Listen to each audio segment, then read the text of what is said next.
In this lecture, we'll be discussing the Oxford comma.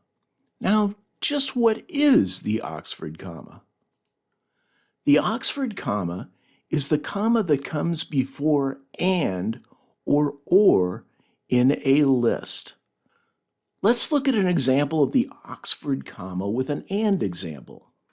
I want 2 Big Macs, comma, fries, comma, a McFlurry, comma, and a Coke, period.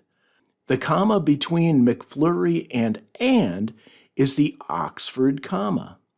Let's look at the same example without the Oxford comma. I want 2 Big Macs, comma, fries, comma, a McFlurry and a Coke, period. Notice how there is no Oxford comma between McFlurry and in this sentence. Let's look at an or example. I will ride a big bus, comma, a bigger train, comma, or a bicycle, period.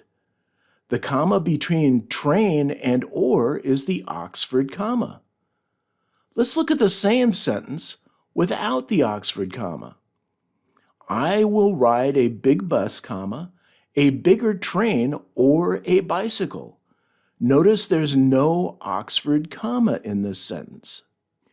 Use of the Oxford comma is optional. I prefer to write without it. To me, a sentence looks wrong with a comma before the and terminating a list. If you feel that it looks correct and prefer that, go ahead and write using the Oxford comma. If you don't like it, like me, leave the Oxford comma out. Either way of writing is correct. And with that said, we're ready to move on to the next lecture, where I beg you to please leave a review for this course. I'll see you there.